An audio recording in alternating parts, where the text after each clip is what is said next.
сабағымызды бастамас бұрын бүгін бізде сыныпта кім жоқ? Түгендеп алайық. Аяна, иә? Бізде сыныпта Бибіхан Айзере жоқ. Иә, Бибіхан Айзере жоқ екен. Ондай болса, сабағымызды бастап, бір-бірімізге жақсы көңіл сыйлау үшін аялы алақан не бойынша кеңдер тақтаға шығамыз қыздар. Аялы алақан несі бойынша, әдіс тәсілі бойынша. Шығамыз, иә? Аяна, бастамыз. Мен саған бүгінгі сабақтан бес алдыңа еттесін. Мен саған бүгінгі сабақты ашық тілеуін өте. Бүгінгі сабақты беске оқығанына тілектесін. Айзере, мен саған осы сабақты беске бітіруіне тілектесін. Аида, мен саған бүгінгі сабақта сәтті өтуіне тілектесін. Бүгінгі сабақта сен беске алуына тілектесін. Өте жақсы. Бір-бірімізге сәттілік тілеп ал. Енді топқа бөлеміз, қыздар теппеңдер. Топқа бөлеміз, әр алжапқыштың түсі арқылы месендерді топқа бөліп отырмын. Сиреневый және де жасыл етіп екі топқа бөліп отырмыз. Ал киіп аламыз алжапқысымыз. Жылдам. Киіп аламыз. Қыздар жылдамдатамыз, е? Топқа бөліндік, орнымызға отырамыз, е? Ондай болса, сабағымызға қаратай жалғастырамыз. Өткен сабаққа шолу, е? Бізде өткен сабақта не өтіледі, бала? Ши өнері өткенбіз, е? Сол кезде не өтіледі? Бұйымды өру, е? Өру түрлері өткенбіз. Өру түрлеріне нелер жатады, бала? Өру түрлеріне. Так, тұрып айтамыз, е, Айзере? Өру түрлеріне. Ши өнері, газеттер тоқу, е? тоқыма, және бисерден өру, дұрыс. және де басқа көп өру түрлері бар. Тағы өру түрлері бар екен. Былғарыдан қандай бұйым өрсек болады екен? Былғарыдан не өрсек болады екен, қыздар? Былғарыдан. Е? Айзиза, Татиня айталас, е? Айзере? Қамшы, е? Қамшы, дұрыс. Отырамыз. Өткен сабақ туралы не айттық? Өткен сабақта біз не айттық, Айзиза? Өткен сабақта бұйымның өрінің түрлерін айтқанбыз. Тағы да өру түрлерін айтқанбыз. Бисерден қандай бұйым тоқсақ болады екен, е? Е? Айжанат. бұйымдардан әшекей бұйымдар. Е? Тағы да? Әшекей бұйымдар, шапка. Е, отыра ғой. Дұрыс. Ондай болса, қыздар, бүгінгі біздің тақырыбымыз ши, бұйым өрудің ішінде ши тоқу екен, е? Ши тоқу өнері. Ши тоқу туралы өнер екен. Ондай болса, балалар қараймыз. Ши өнері дегеніміз не? Ши тоқу дегеніміз. Ши тоқу дегеніміз біздің қазақтан келе жатқан біздің неміздің бір екен. Өрудің түрі. Ши тоқудың бір екен. Өрудің түрі. Енді қараңдар, ши өнері дегеніміз, шиді біз жаз айларында жинап алады екенбіз дағы, оны біз күнделікті тұрмыста пайдаланады екенбіз. Мысалы үшін, ши өнерін біз күнделікті жаңағы үй тұрмысында пайдаланамыз. Мысалы үшін, шым ши, жаңағындай, міне шым ши дегеніміз мынау. Шым ши дегеніміз, мысалы үшін, бізде жаңағы жүннен, киізден, осылай өрнектеліп жасалады екен дағы, бұлар сәндік үшін, күнделікті бозы үйлерде сәндік үшін тұрмыста пайдаланады екен. Енді сонымен қатар ақши дегеніміз бар. Ақши дегеніміз балалар, ол бізде құрт жаю үшін, немесе жаңағындай нелер үшін, тағамдарды жасау үшін, немесе жаңағындай еттерді жаю үшін бұрынғы кезде ақшиді пайдаланған екен. Яғни азық түліктерді жасауда ақшиді жиі пайдаланған екен. Сонымен қатар балалар, шидің түрлері өте көп. Өреш ши, ши, есік деп аталатын шилердің өте түрлері көп екен. Сонымен қатар бізде жаңағы шилердің түстердің маңызы бар екен. Шилердің түстік маңызы бар екен. Қараңдаршы. Мысалы үшін біз ол шилерді жасауда біз жаңағыдай жүндерді алып аламыз өзімізге. Таңдап аламыз ғой шым ши жасау үшін, сол кезде мысалы түстердің маңызы бар екен. Ақ түс таңдаса тазалық, адалдық, жарық пен бейбітшіліктің бейнесі. Қара түс таңдаса жер, тұрақтылық, сенімділік, беріктіктің белгісі. Көк түс таңдаса аспан, рухани тазалық, шексіздік пен еркіндіктің бейнесі. Қызыл түс таңдаса қуат, жастық, батырлық пен өмірлік зиянның символы. Сары түс таңдаса молшылық, байлық, алтын және күннің нұрының бейнесі. Және жасыл түс таңдаса табиғат, көктем, жаңғырту, өсу, өркендеу деген мағынаны білдіреді екен. Яғни бұл бізде шидің өзі түстерді жаңағы түс таңдағанда бізде өзінің әрқайсының өзінің несі бар екен? Маңыздылығы бар екен, маңыздылығы бар екен. Енді біз бүгін ақ шиді тоқимыз, сендермен. Яғни ақ шиді тоқимыз. Ақ шиді тоқымас бұрын бізде қандай нелер бар, балалар? Ережелер бар, Аяна? Ине қауіпсіздігі, ине ауызға салмау, ине қаптастау, жұмыс барысында инелердің санын қадағалап отыру. Дұрыс. Аяна, келесі Аяна, не дейсіз? Артық материалдарды еденге тастамау және бокстарда арнайы сірке салу. Дұрыс. Келесі. Кім айтады тағы да, Аида, не дейсіз? Жұмыс орнында барлық құралдарды жинау орындарына қою және қолды жақсылап жуу. Дұрыс. Не дейсіз, Айзере? Жұмыс орны таза және жарық ұстау, барлық құралдар мен материалдар қолжетімді және реттелген болу керек. Айзере, не дейсіз? Қайшы мен ұшақты тек тақта үстінде пайдаланылмаған кезде оларды арнайы орында сақтау. Айзиза, не дейсіз? Тазалық, артық материалдарды еденге тастамау, қалдықтарды арнайы себетке салу. Дұрыс, өте дұрыс себетке салу керек екенбіз. Ондай болса екі топ бір-бірімізді бағалап жіберейік шапалақ әдіспен, Топта бірінші, Айзере, топ тұрамыз орнымыздан. Бірінші көк фактықтағы топтарды бағалап жіберейік, шапалақ әдіс арқылы, Келесі, Аяна, Айзере, Айзиза, бағалап жібереміз топты. Жарайсыңдар, керемет. Ондай болса сарамандық жұмысымызды бастаймыз. Біз қауіпсіздік ережесімен не істеп алдық? Танысып алдық. Қазір сендерге көрсетемін.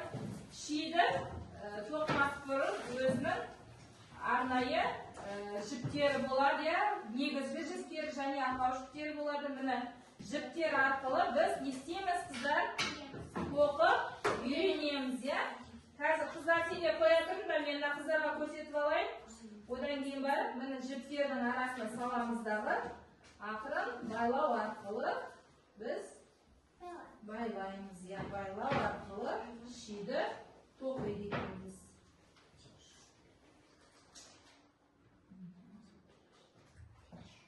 Шиді тоқимыз. Көріп па? Көріп алып па?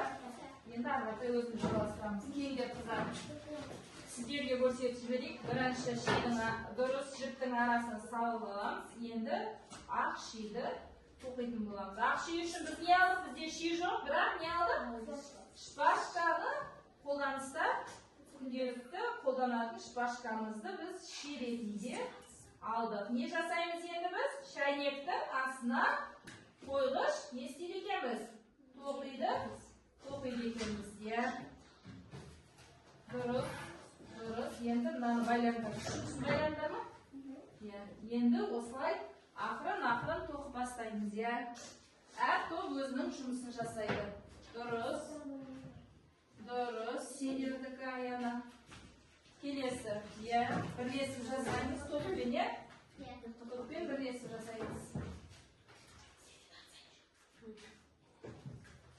Қайсы қыздар сендердікі? Сапас кетпеңдер. Baylandır. Bir baylandır жетеді. Bir baylandır жетеді. Келесі. Жіптің арасына саласыңдар, ya. Жіптердің арасына саламыздар. Дейді. Байлаймыз. Дұрыс. Бүгін сабақта қаншалықты біз үлгереміз, соншалықты бай, құлақ, шиді оқиды екенбіз.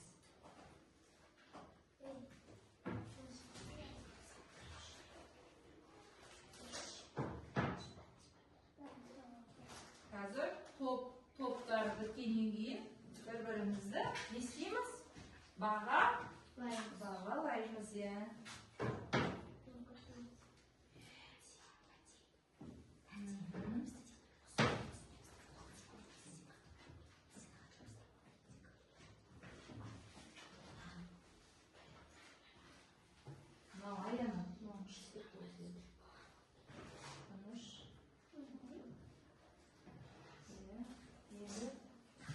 Байлығында арасына салып байласың, қалқамасын.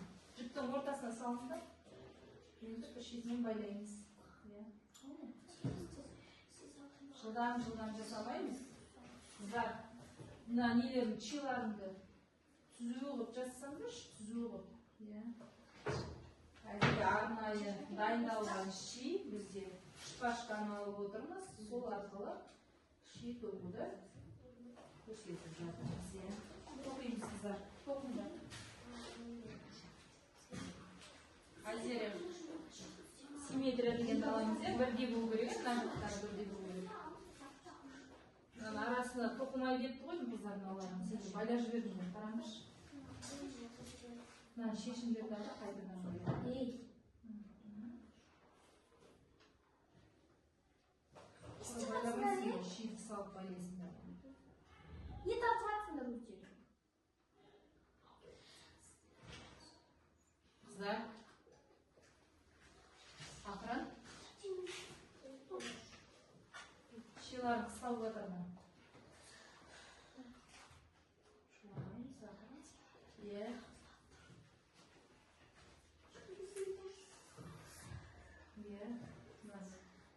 Бірдей нені дистанция не қылдар, ұзындығын сақтасаңдаршы, ұзындығын сақтап, сөйті тоқимыз. Тоқыңдар. Жылған тоқыңдар, қыздар.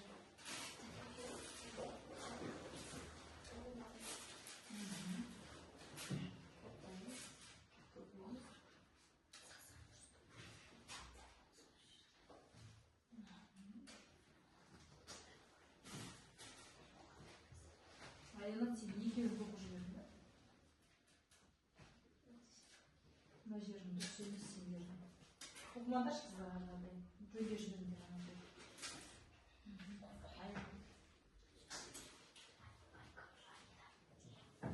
Сен не қайландырып алдың ғой оны?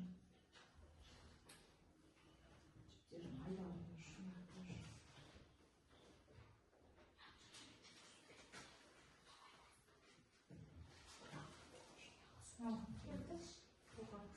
Тоқымайсың да енді. Қайда басты? Жинақтап алып басты. Шеш сағат жинақтап алып.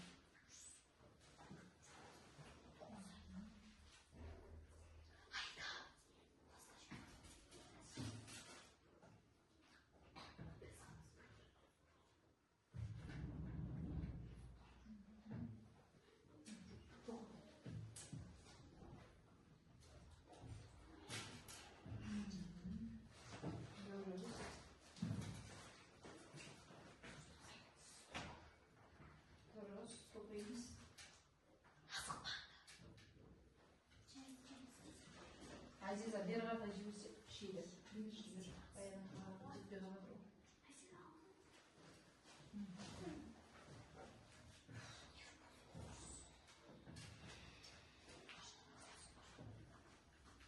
Сөзді қоямыз ба, иә? Шиімізді көтейміз.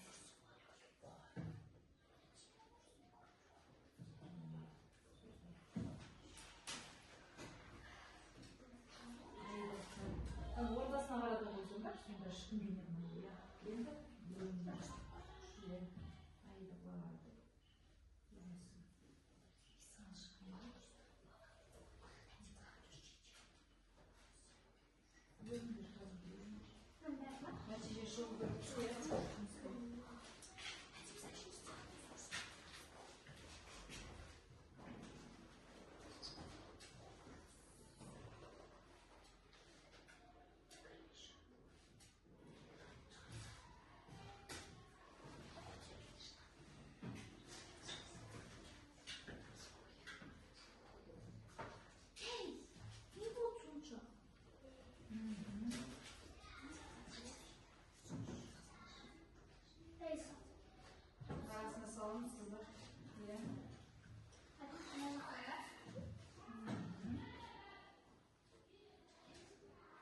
айдырма серді.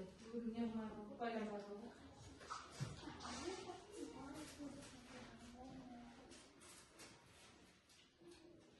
Пайда болды. Міндетті түрде. Байламасаңыз қайт тұспауына да шей бар нәрселер. Bir-birine tuskamayın.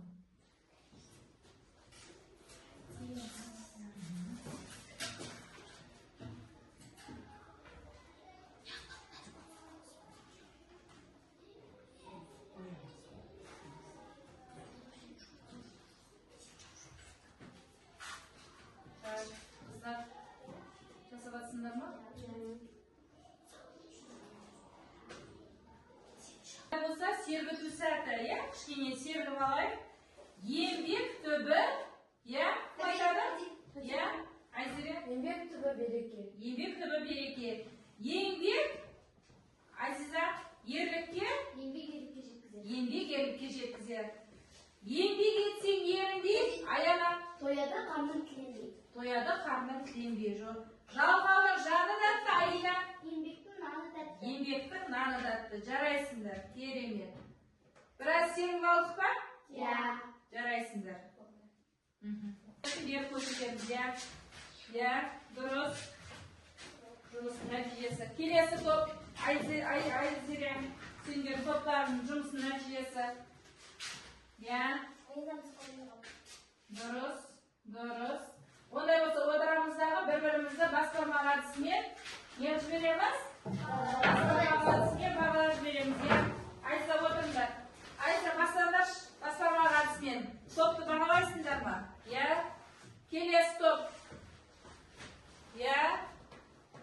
Басқармаға әдісімен жарайсыңдар. Керемет. Ондай болса, балалар, 5 қадам әдісі арқылы бүгінгі біздің сабақта не түсінікті болды сендерге? Қандай шидің несімен таныстыңдар, түрлерімен таныстыңдар, қалай тоқу тәсілмен таныстыңдар, Кел, Айзере. Думан Айзере, кел. 5 қадам әдісі арқылы айтамыз. Ши өнерін, шидің түрлерін. Шидің түрлерін. Тағы Қауіпсіздік ережесін. Таныстың, тағы. Жұмыс орны қалай тұратын. Келесі. Және қалай? Тағы үйрендің. Шидің түрлерімен таныстың ба? Шидің түрлерімен таныстың. Айзере, келесі топтан келеміз. Бүгін ши өнерін үйрендім, қауіпсіздік ережелерін үйрендім. Шидің қанша түрі бар екен үйрендім. Шидің қазақ халқының маңызды екен. Маңызды бар екен үйрендім. Және шидің түстерінің мәні бар екен үйрендім. Тура, жарайсыңдар. Отырамыз. Ондай болса, бүгінгі сабақты қорытындылай келе, бүгін қандай тоқу тәсіл үйрендіңдер? Қорытынды сұрақтар, қандай тәсілін үйрендіңдер? Айзере, бүгін ши тоқу өнерін. Дұрыс. Бұл білімді қайда қолдану мүмкін? Бұл білімді, бүгінгі алған білімдерді қайда қолданулары мүмкін? Азиза, не айта аласыз? Ет жаюға керек болады. Құрт жаюға және шәйнектің астына қоюға. Және шәйнектің астына қоюға. Жарайсың. Қазақтың қандай ши түрлерін білесіңдер? Қазақ халқының қандай ши түрлерін мен барын атап өттім. Аяна? Ақ ши, шым ши, орама ши, есік деген шилер бар екен. Отыра ғой. Дұрыс. Ондай болса сабағымызды аяқтаймыз. Келесі үйге тапсырма осы біздің бүгінгі тоқыған шиімізді ары қаратай жалғастырып аяқтап келеміз. Осымен сабағымыз аяқталды.